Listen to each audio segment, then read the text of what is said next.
Estamos ahora con Juan Carlos Eguren, presidente de la Comisión de Justicia del Congreso y expresidente de la Comisión de Descentralización, de modo que con él podemos abordar dos temas importantes. Juan Carlos, buenas noches. ¿Cómo está? Buenas noches, Jaime. Gracias por la invitación. Bueno, comencemos rápidamente por un tema que, digamos, nos permite empalmar con lo que hemos venido viendo en las dos entrevistas anteriores y es el tema principal de los últimos días, el caso de Ancash o el caso de Tumbes, estas regiones en las que ya no hay control de ningún tipo, que se convierten en feudos, en pequeñas dictaduras que eventualmente incluso pues apelan a instrumentos como el asesinato, una cosa increíble, ¿no?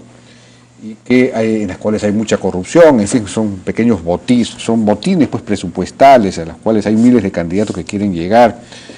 En fin, el hecho es que el gobierno central, digamos, el Estado es un Estado unitario según la Constitución, pero el gobierno central parece haber perdido el control por el proceso de descentralización tal como se ha dado. Entonces, ¿qué se estaría planteando? ¿Qué planteamientos hay en el Congreso para, digamos, fortalecer la capacidad de control, de monitoreo del gobierno central, incluso de intervención, cuando hay situaciones que escapan a... que están fuera de la ley o desobediencia frente a disposiciones del gobierno central, como el caso de Cajamarca o cosas de ese tipo? Sí, el común denominador de toda esta problemática, desde mi punto de vista, es corrupción. ¿Por qué? Porque, en primer lugar, si tuviésemos un buen sistema de fiscalización, de control, o sea, si el Sistema Nacional de Control funcionaría, que está liderado obviamente por la Contraloría, y que tiene una articulación clara, directa con el Ministerio Público como primer paso y un segundo paso con el Poder Judicial. Porque si no hay denuncia del Ministerio Público, no hay proceso. Claro. Entonces lo que tenemos es que hay malas autoridades que manejan recursos, que no tienen un buen sistema de control y fiscalización, disponen indebidamente de estos recursos y terminan armando una asociación ilícita o una cadena de corrupción donde intervienen policías, donde el comisario, ¿no?, interviene el fiscal y donde interviene finalmente el juez. Si termina, por alguna razón que no pudieron convencer al fiscal, termina pasando al Poder Judicial. Entonces, todo este hilo es un tema de corrupción que está soportado por la posibilidad de disponer de una caja chica o una caja grande, ¿no?, porque no hay un buen control. ¿Y por qué no hay un buen control? Porque solo el 8% de las instituciones del Estado tienen un auditor de la Oficina de Control Interno, de la OSI, de cada institución, que le reporta directamente al Contralor o a la Contraloría General de la República.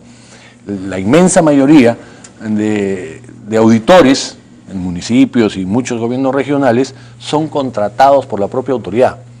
O sea, la autoridad contrata a su fiscalizador, le paga su sueldo al fiscalizador y cuando el fiscalizador se pone antipático, sencillamente lo cambia. Pero no se había dado una norma para, digamos, resolver ese problema y que los auditores pasaran a depender de la Contraloría. Así es. Se ha dado la norma, pero es un proceso que requiere un financiamiento y que está demorando muchísimo. O sea, ¿pero por qué un financiamiento? No es el mismo sueldo que en lugar de pagarlo el gobierno regional o el gobierno local, lo paga la Contraloría. Pero que está dentro de los recursos ordinarios del gobierno local o regional o PDS, etcétera.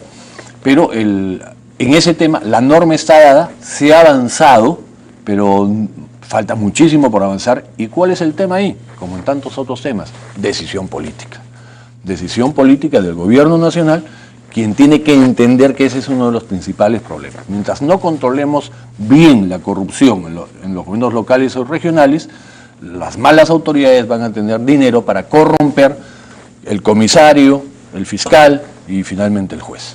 Bueno, pero hay casos en los que no juega la corrupción, como por el caso, bueno, de hecho juega la corrupción también, como el caso de Cajamarca. Ahí también el presidente regional ha sido objeto de denuncias muy claras, que no sé por qué no... ¿Con qué recursos todas esas movilizaciones que mantienen, hasta semanas han mantenido a centenares de personas que les pagan un jornal? Claro, sí, pues. Mientras están ahí tomando la carretera día a día, les pagan un jornal, les llevan alimentación, les llevan comida, les llevan transporte, les ponen transporte... Claro. ¿No? Y ese dinero sale de algún lado. Entonces, o es directamente recursos públicos o entran otros elementos que están ingresando con mucha fuerza en muchos lugares del país, que tienen que ver con narcotráfico, dinero del narcotráfico, que tienen que ver con lavado de activos, que tienen que ver con tráfico de tierras, ¿no? Invasiones, y que tienen que ver Bueno, pero con el hecho ilegal. es que, claro, ahí la corrupción ha tenido una utilidad instrumental para, digamos, permitir el sostenimiento de una actividad política de rebeldía contra una disposición del Estado. Y ahí el Estado está inerme frente a eso. O casos en los que los gobiernos regionales no tienen la capacidad para resolver temas vinculados, por ejemplo, a la pequeña minería, a la minería ilegal, o a la pesca artesanal, dan licencias sin que eso deba darse, o no aplican disposiciones vinculadas a la carrera pública magisterial, en fin, o no hay capacidad, o hay cierta rebeldía, y el gobierno central no puede actuar, no puede intervenir, no tiene capacidades, no habría que reformular o reconcentrar algunas funciones. Ha faltado liderazgo. Lo primero es el tema de la Contraloría desde mi punto de vista, ¿no? Ahí hay que empoderar a la Contraloría, y si perdemos, muchos dicen 10.000 millones al año, bien podríamos invertir 1.000 millones en fortalecer a la Contraloría. Primer elemento. El segundo elemento, por ejemplo, es el tema de la DINI, que escuché que lo estaban chequeando. Hemos sacado un reporte, estupenda eficiencia en el gasto de los recursos secretos, ¿no? La DINI ha crecido más de 500% su presupuesto. ¿Dónde están los resultados? La DINI es la Dirección Nacional de Inteligencia. Dirección Nacional de Inteligencia. ¿Dónde están los resultados de inteligencia para todos estos temas? Se supone que ahí hay un buen monto para pago de informantes, por ejemplo. Claro. ¿No? ¿Dónde están los resultados? Pues si tu presupuesto crece 500%, Claro. esperas algún tipo de resultado y no vemos resultados. Y el tercer elemento es la unidad de inteligencia financiera, ¿no? Nos acordamos que existe la unidad de inteligencia financiera. ¿Dónde está la unidad de inteligencia financiera? Si el blanqueo de dinero de corrupción, narcotráfico y minería campea en el Perú de manera ascendente y creciente, ¿y dónde están los resultados de la unidad de inteligencia financiera? Entonces, hay un proyecto en el tema de unidad de inteligencia financiera para autorizar que puedan levantar el secreto bancario directamente, ¿no? Desde mi punto de vista, en una crisis como la que está el Perú, debiéramos autorizar. Pero hay ciertas resistencias de orden incluso constitucional que señalan que el levantamiento del secreto bancario tiene que pasar por la autorización de un juez, ¿no? Entonces ahí hay un entrampamiento.